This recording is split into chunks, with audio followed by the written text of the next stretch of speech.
kondima pati netego oyo pati ego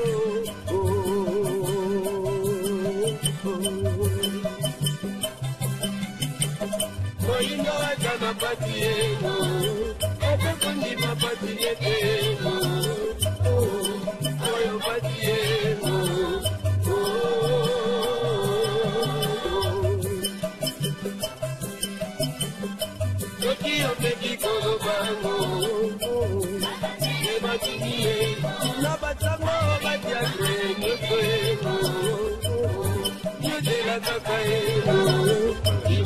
bangunza nyoso na kati ya religion africaine fumukusu ke mzala pana nangola ne bango bauti sikokomelela biso ndenge tokapelaki bino sujet na biso ezali actualité ya mboka makambo etali indépendance kolandela propagande oyo bandeko ya katolike balingi balanse mokolo ya lobi lendi mpe kolandela baprison na kati ya mboka na biso koatake yango parse parla nde toyambi mokonzi ya bangunza nyonso na kati ya religion africaine na ntina ete tokoka kosolola na bango masolo nde bakomeli biso fumukusu kia munzala pana na ngola mbote na biso. Mbote mingi bandeko bapandi sango elongo pe na bandeko balandi baso na bisika biye bazwami na bandako na bango liboso ya bitando ikepo ya bolandi masolo ya bayindo botele. Fumukusu mboka Congo lelo 57 ans bino baye bosimbi spiritualité africaine mokonzi ya bangunza nyonso na kati ya religion wana tango lobaka indépendance spirituelle indépendance physique olimbolela bandeko balande miso bayindo totele mbako koyeba nini ezali indépendance spirituelle nini ezali indépendance physique. Matondo mingi bandeko bapandi sango tokolikia moto ya mayele ayebaka nano maloba oyo aza koloba po koki oloba kaka te lokola bande magnétique esengeli mayozo loba oyebaka yango tango olobi indépendance elingi koloba bonsomi elingi koloba soki todefi lopoto kaka wana nazali libre na makanisi na nga na mosala na ngai na etamboleli na ngai nde na bongo na kati ya bonsomi na nga pe liberté na nga na kokangana kaka na oyo elingi nga po ete nazali mutu. Soki lelo tokolobela indépendance ya Congo liloba wana indépendance contraire nango ezali dépendance. Donc Congo soki lelo tolobi le 30 juin 57 ans elingi koloba ete Congo ezalaki ko dépendre na batu moko to pe nekolo moko yango wana 30 juin eyaki nzoka dépendance ya Congo ezalaki te Congo oyoyo ezalaki ko dépendre na ba Belge kobanda 1908 wana nde Congo akoti na dépendance ya ba Belge. Mais na 1885 Congo ezalaki ko dépendre na roi Léopold II ya ba Belge. Alors yango moko Congo histoire na yango Congo oyo na forme nango oyo toza nango lelo ezali forme ya conférence de Berlin. Donc tokoki toloba te ete Congo ezali mabele to ya bakoko na biso te Congo belge ezali Congo ya conférence de Berlin. Yango wana sikoyo tango biso bayindo tolukaki bonsomi na biso tolukaki tolongwa ko dépendre na ba belge tolukaki to dépendre na ba mindele yango partout na Afrique bitumba ezala bato basopa makila na bango po ete badato boyokaka badati ya indépendance ekoka kozala. Alors po ba indépendance wana ekoka kozala 57 ans lelo mboka lokola Congo 57 ans toza nanu ko dépendre parce que lelo soko zwi classe politique na biso lelo bazo senga même batata mususu bazolanda biso na bandako ba jeune pe mususu ebele na ndenge batangeli kelasi mabe formé mabe bazo mona te il faut Congo bien ba congolais ba yindo il faut ba continuer ko dépendre na ba mindele c'est si comme que mutu mwindu mundele mutasala ye te mundele te mutasala mutu mwindu nzambe nde asalaki biso mpe apesa biso mabe mais bazomona pa na biso kokoso na kokoso mieux photo so na mundele yoka nayebisa yo justement na ntango lelo Congo mpe Afrique ezodépendre na mindele nde sika kokoso ezali parce que ezali baréalité ebele au peuple ayebi te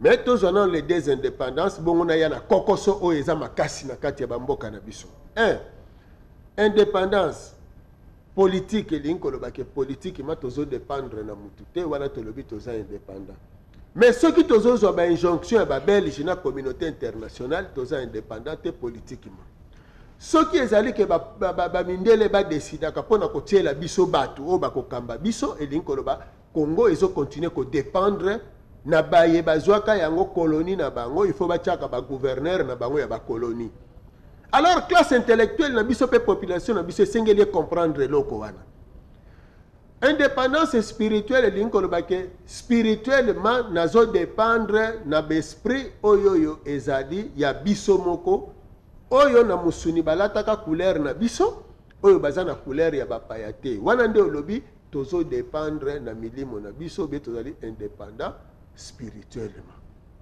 aussi longtemps boko bana ko belela milimo oyo eza na couleur na bino te parce que belé bayebi te ke milimo eza na couleur po balobaka molimo eza na couleur te non molimo eza na couleur na ye tango se manifestaki couleur oyo monaki ye na yango wana nde couleur na ye spirituel alors tango alataki nzoto musuni azalaki na couleur ni soki azalaki mutu mwindu se kazi esprit ya batu mwindu soki azalaki mundele se kazi esprit ya bamindele alors esprit ya bamindele ekoki kolinga biso te ata moke parce que bango Afrique eza esika balelaka alors na ye na souffrance ya bayindo pasi o bayindo bazoyoka eza mpona nini 57 ans après Congo eza 0 nalobi bien Congo eza 0 Afrique eza 0 même mauvaise foi ba dirigeant politique mais justement ce qui wana mondele ya bato c'est-à-dire 57 ans yango 0 57 ans néame mondele azete mondele akenda kutu avec mondele nde tozalaka esika oyo na combat du siècle bunda wa mpo balandaka 1 Zaïre égale à 2 dollars.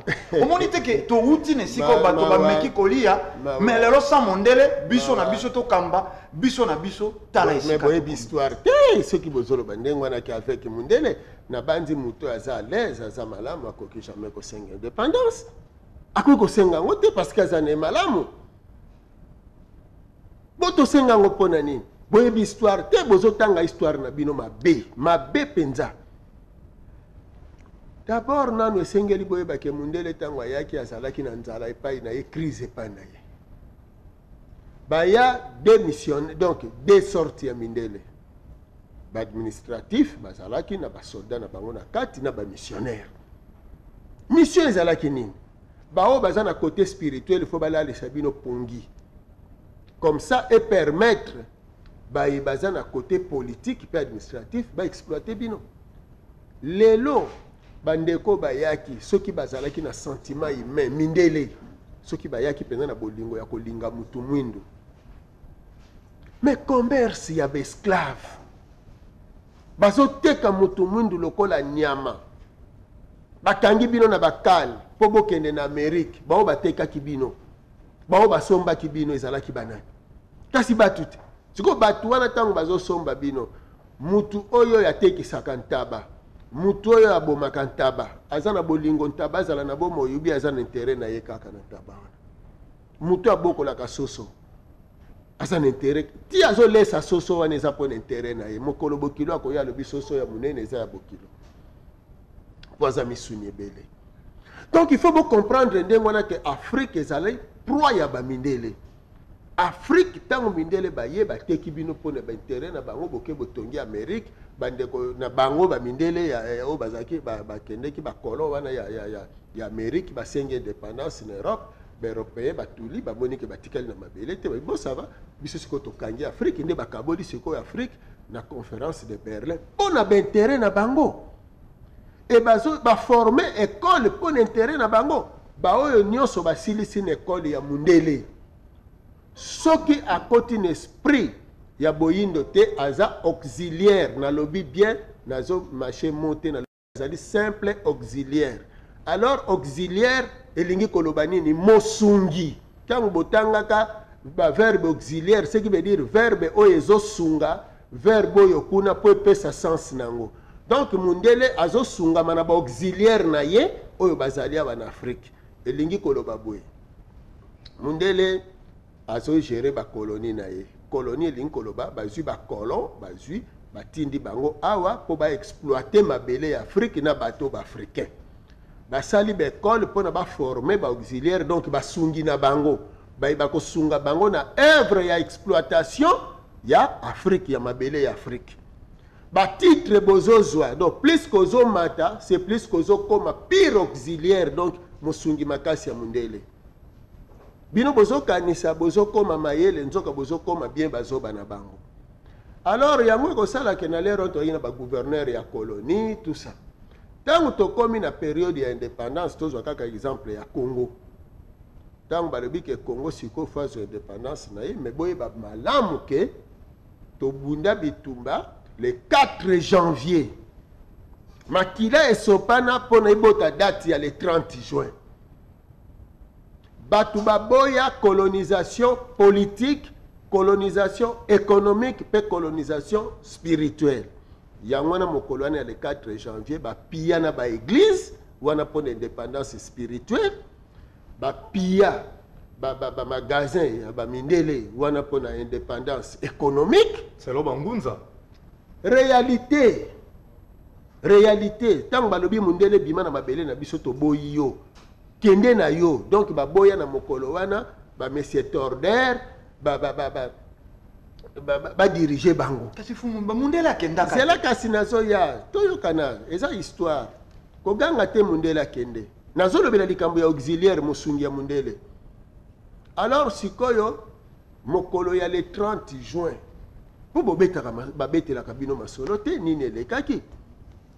Tango basali discours Mbuta Lumumba lobi ke oui to sepeli parce que to komi lelo indépendant to collaborer na Belgique état. Mais boye ba bien que indépendance oyo to zui yango na prix ya makila. Et ça na makila esopani ya peuple congolais. Yango sango boka.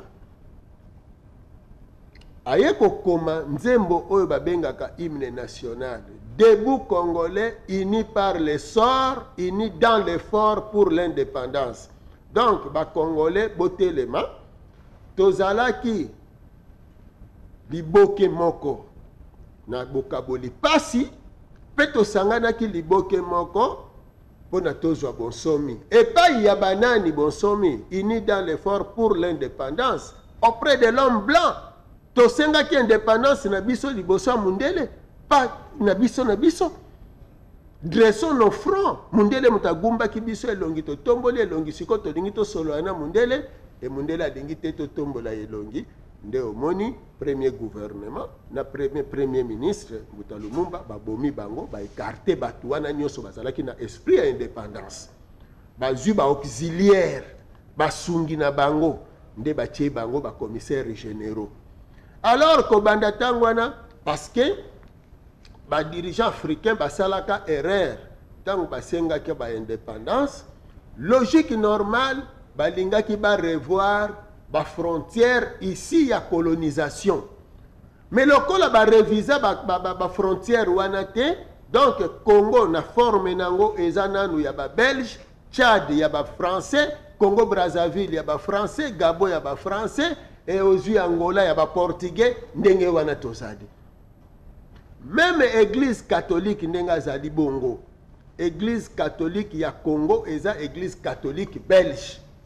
Église catholique ya Angola eza église catholique portugaise.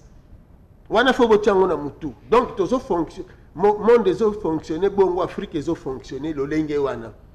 Ya wana bomoni tango nyoso likambo ya Congo ingérence ya Belgique. Parce que tina lelo Belgique ayebi ke mabele oyo ezananu ya ye.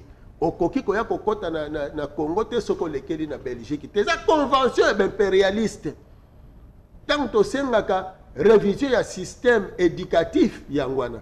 Alors yangwana bomona ka politique ya divisé pour mieux régner parce que bayebi ke soki batikeli bino liberté soki bovandi esika moko soki boyokani bokokanisa et l'air bokokanisa po boanalyser mon indépendance po boanalyser que 57 ans après to se retrouver dans le néant alors tosala nini topesa valeur na makila ya 4 janvier po indépendance ekoma effective Belgique akokoma le plus malheureux baeuropéen bakokoma lisusu ba les plus pauvres eloko bazoboya yango wana alors que bino boza na prophétie na bino parce que mfumukimanga alobaki koma mwindu akokoma mundele akokoma moyindo moko nangana nazoya zela parce que si je na ya mituna oya tuni eza milai ezosenga napesa bino ndimbola malamu mundele akokoma mwindu akokoma mundele eza kaka lisolo ya makaku na nguma na mutu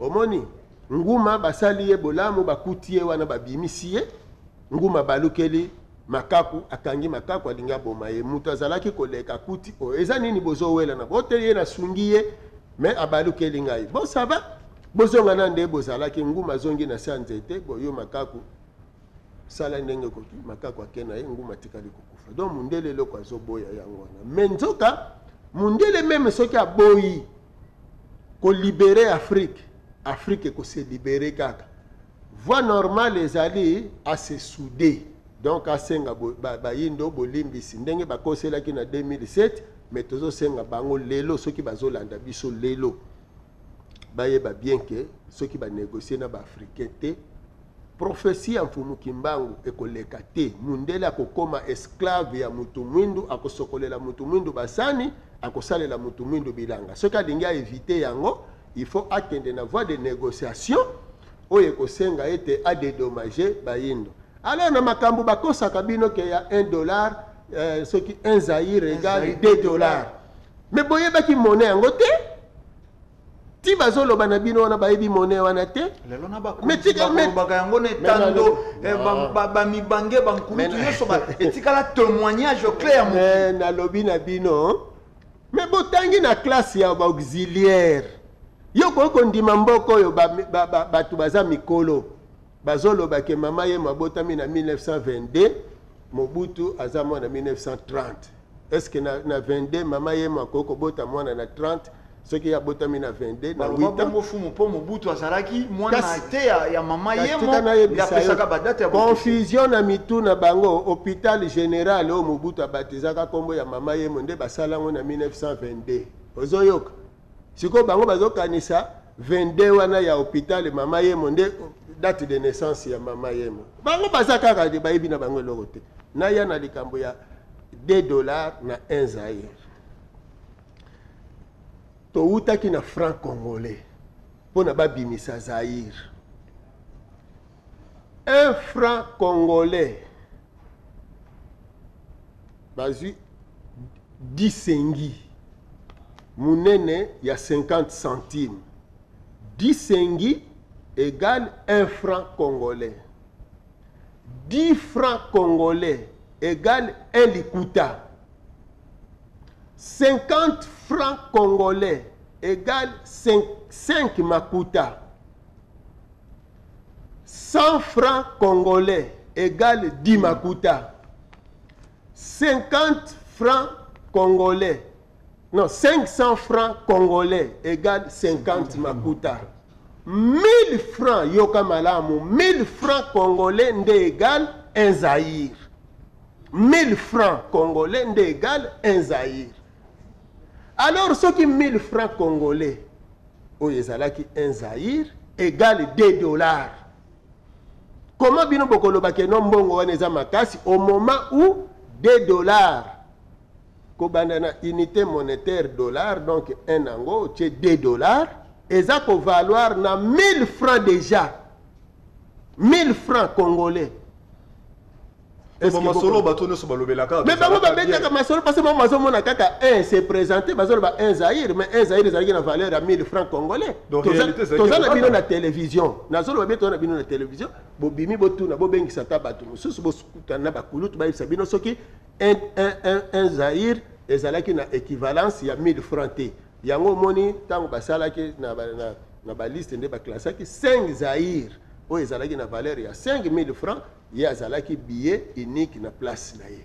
Alors 2 dollars déjà ezalaki likolo makasi ya un Zaïre parce que un Zaïre na valeur nango azalaki ko représenter valeur ya 1000 francs. La vie ezalaki kaka cher na Congo. Mwasi obebisi motema yangai mobali na yo na kosenga mosolo. Omoni la vie ekomi pasi awa na mboka Congo surtout na mboka Dipopo. Wana ezalaki wapi?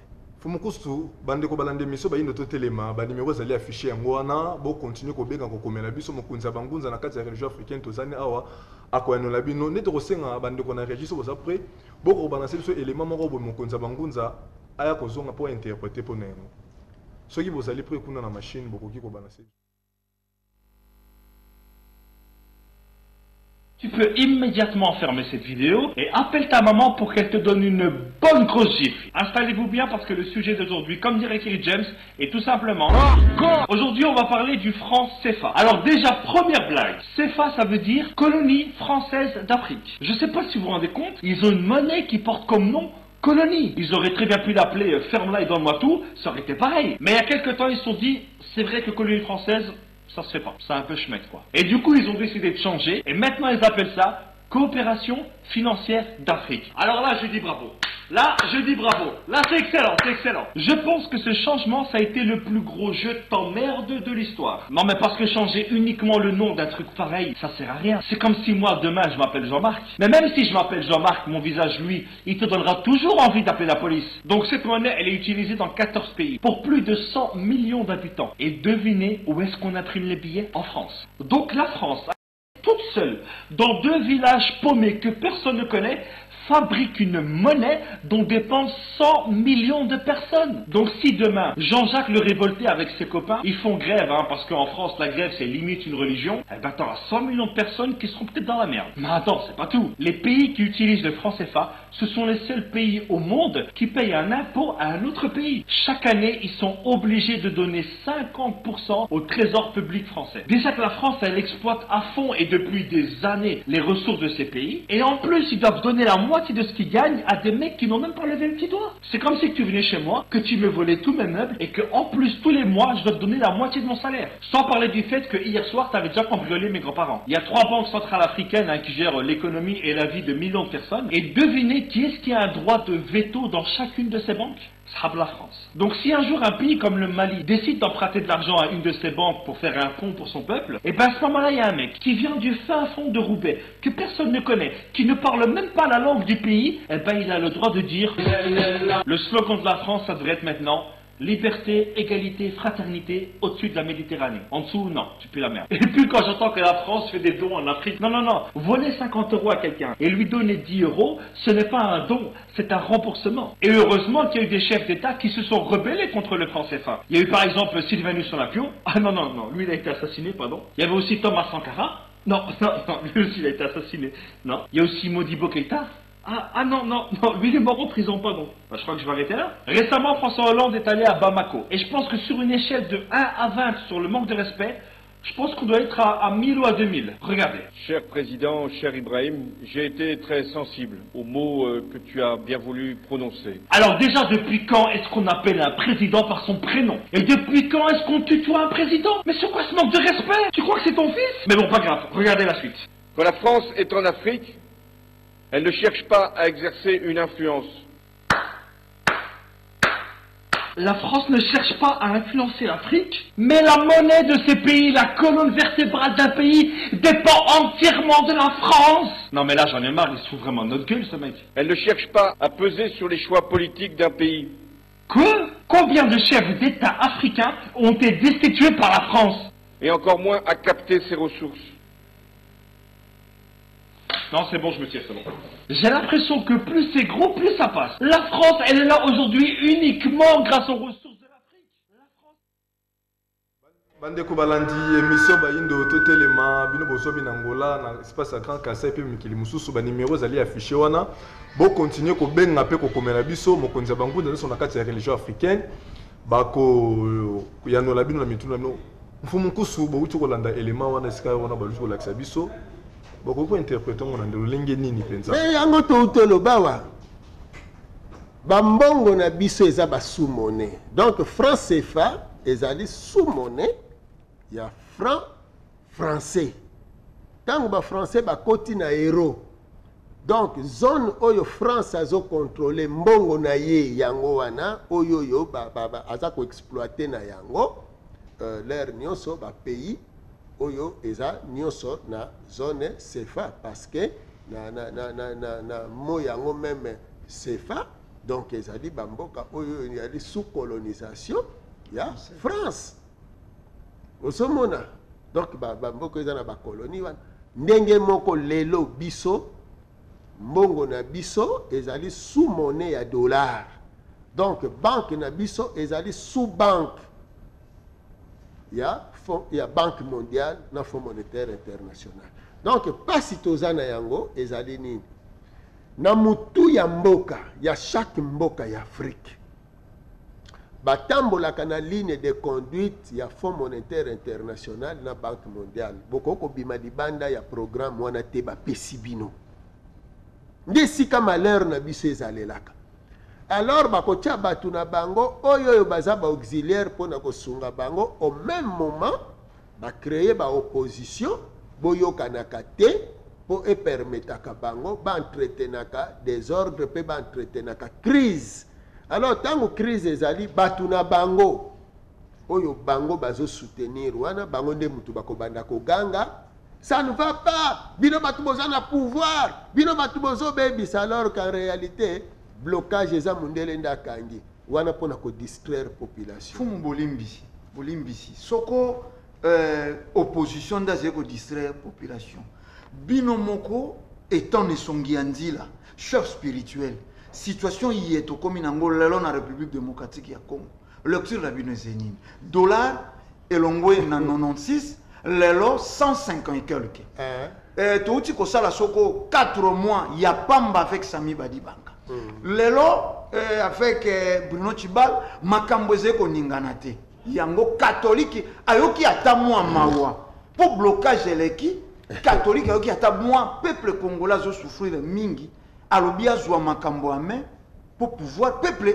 mongongo ya peuple yokana po lecture nini bino boze ko sala na passion ezingeli peuple congolais na matondo mingi na ebite soki ezata na mokolo moko catholique ayoka mawa pona peuple congolais abandi yango le 19 décembre yoka nga nazo ebisa bino nga nazadi mokonzi ya bangunza continuateur ya œuvre Mfumu Kimbangu bomona teke nazoloba makambo na kosakana bayokela bino mawata mokolo moko te eza instrument oyo mundele aza ko utiliser pona ko distraire bino na uto yebisa bino awa ke batu wana bazali former na école ya banani pona ni na 2007 bayaki kosenga pardon mindele bayaki kosenga pardon mindela catholique bazalaki ba mindela protestant bazalaki baye balobi ke na mabeto sala bino osomona.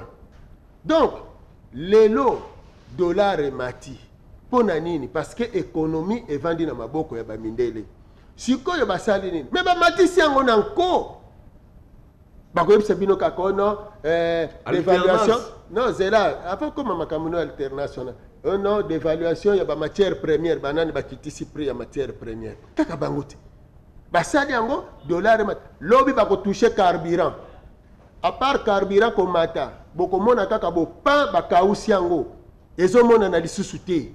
Situation économique est comme axifiée pour peuple akende siko na kotomboka mona ke non mutazoni okola bango mokonza mboka ko bungisa pétrole te donc essence na station ko bunga te mutako bungisi sango mindele basala ngo na musée basala ngo na président Mobutu milongo ko tandama na ba station ndenge bazokende ko matisaka dollar po siko bokende ko bimisa susu bambongo musu bokende ko frapper mbongo mususu bosala billet ya 50 000 bosala billet ya 100 000 ale balobi inflation ekoli crise ekoli makasi bozana mbongo te ya kofuta ba fonctionnaire bozana mbongo te ya kofuta ba travailleur alors situation eza ko s'empirer davantage ndenge wana bango siko bakobima pona baloba ke non en tout cas peuple azonyo comme ça ne va pas debout congolais peuple mais biso to lobi soko lobi debout congolais faut bakisa uni par le sort uni dans l'effort pour l'indépendance na tout royo.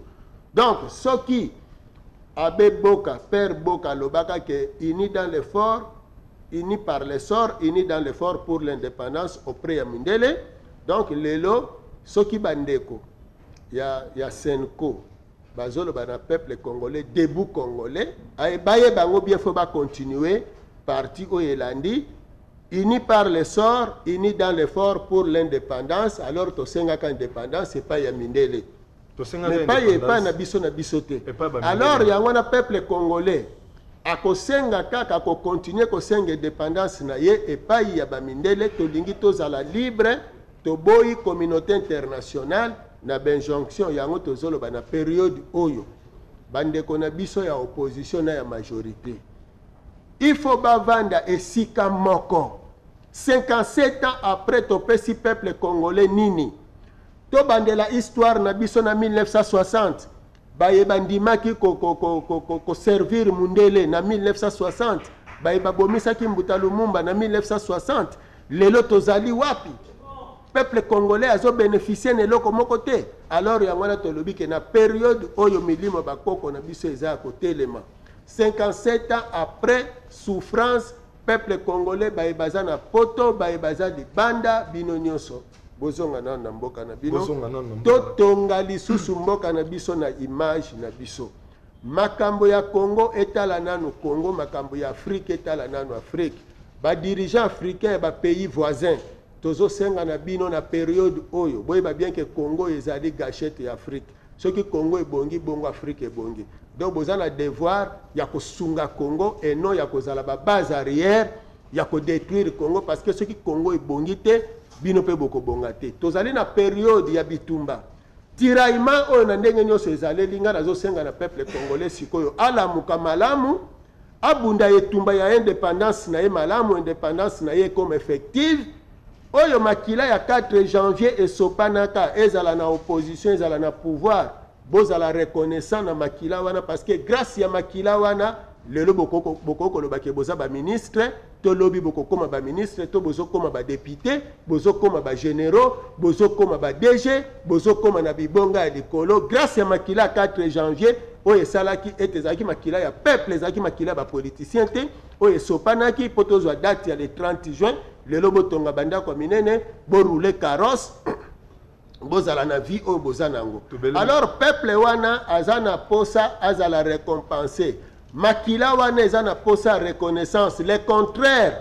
bango makila wana ekotelema pe ekobunda bitumba ya libération ya bayindo ya mission na biso mokonza bango na sona kati ya religion africaine nde bino bandeko bozolanda biso soki bolingi bokota contact na Fumukusu bokobenga ye na numéro oyo na 099 99 36 611 099 99 36 611 wana ezali numéro ya mokonzi ya bango nyonso na kati ya religion africaine soki bobengi matondo mingi ozoloba na bango omoni document oyo totiango na disposition na bino 57 soki bobengi bokozwa document wana 57 ans après Congo azomonana kaka mwana oyo avandaka na ndako ya baboti est-ce que eza normal soki bobengi mokonzi ya bango ezala banimero wana bokozwa babuku oyo balakisi bino nde tata mama esika tozwamaki bolandi émission bino balandi émission bayilo totelema objectif émission ezalaka balakisa bino esika towuti esika tokomini esika toli kokende est-ce que vraiment Afrique réellement pena tozali indépendance kolandela mai oyo ngunza lobola lobaki na mokonzi na bango Fumukusu ke mzala mpona nango lauti koloba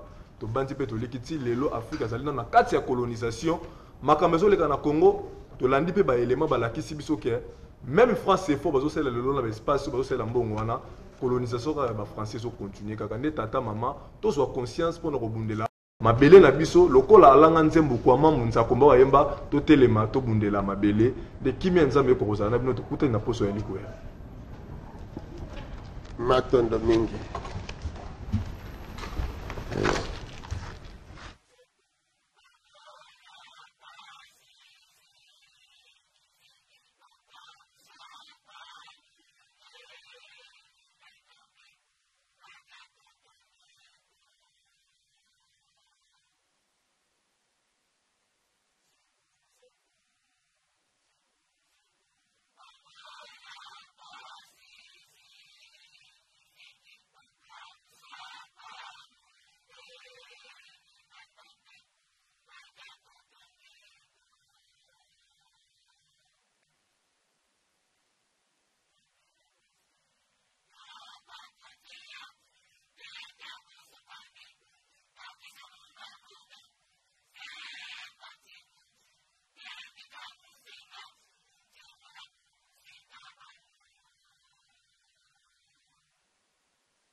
Déclaration commune ya Bangunza. Biso Bangunza ya mfumuki mbangu na kati ya religion africaine. Kolandela bizaleli ya Église catholique na nzela ya Saint-Co tolobi boye. Utomboka na biso ezwi bonsomi. Tozokende na 57 ans. Église catholique emipesa ndingisa ya kokamba bayi politique na makanisi pe mateya maye mautaka na Vatican. Nde na bongo manso matambolaka malamu te na bokambemi bwa mboka. Miso na biso yonso ezali komona lolenge Église catholique ebundisaka bakambi ya mboka. Banda eleko ya premier ministre Mbuta Lumumba bayinisaka ye epai ya peuple lokola basalelaka ye campagne ete azalaki communiste pe Satan. Likambo na bango na bakomuniste ezali wapi? Babundisa Maréchal Mobutu na politique na ye ya recours à l'authenticité na eleko ya réconciliation nationale na conférence nationale souveraine. Alors, boyebi ke Banque mondiale pe Fonds monétaire international bato ba déstabilisaka monnaie na biso. Conclusion ya conférence nationale ezali wapi?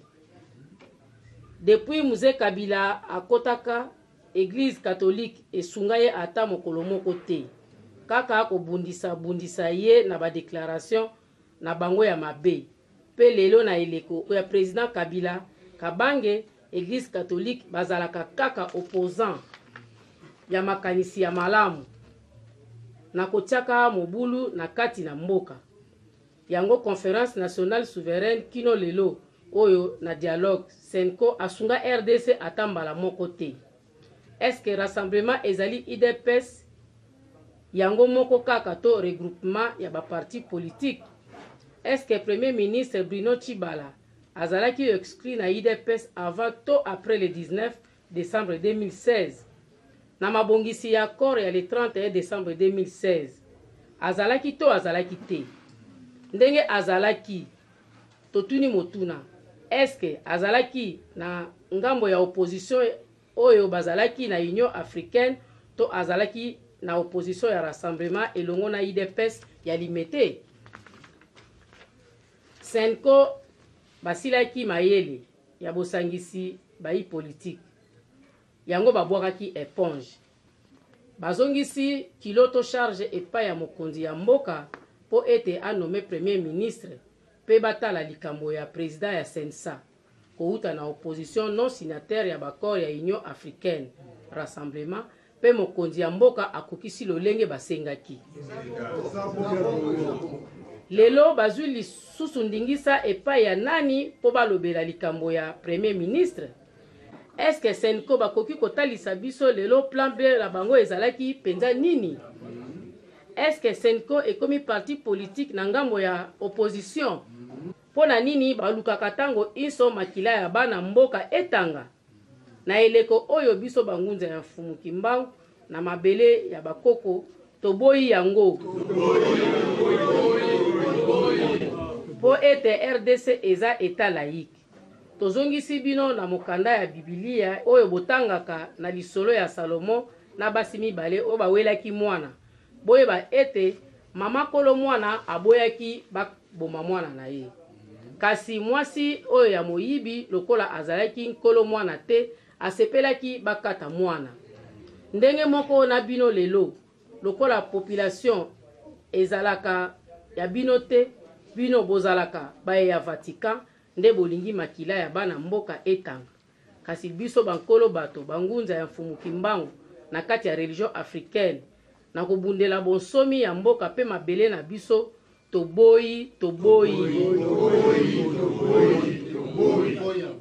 toboyi makila ya bana mboka etanga lisusu.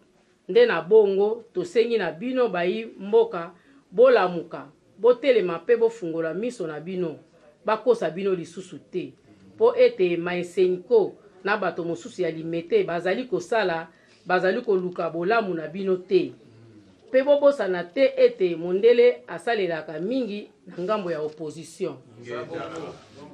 Sima ya le 19 na le 20 décembre 2016 nde emonanaki ete barevendication nyonso bango basalaka ezalaka pona bolamu na bino te. kasi pona kowela bibonga na bango nde na bongo bobima na balabala te bozela kaka tokende na ba élection bazali pe na mbongo ya koya kobongisa mboka oyo te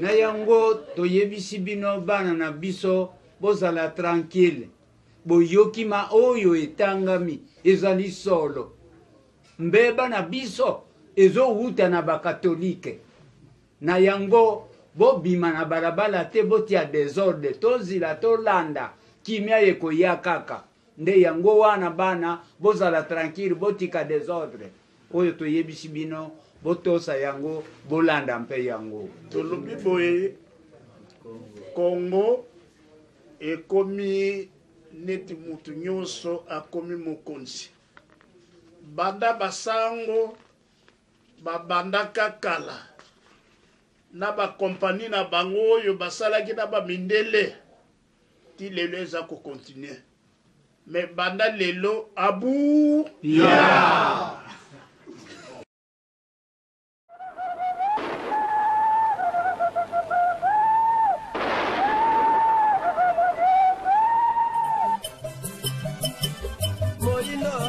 Patiengo, atakondi mapatinetego, oyo patiengo,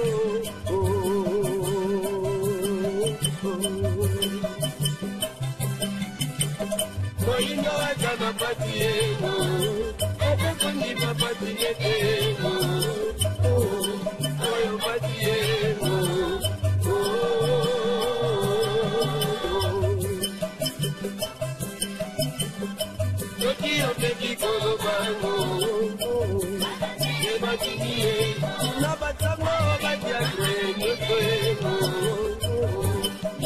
Kaka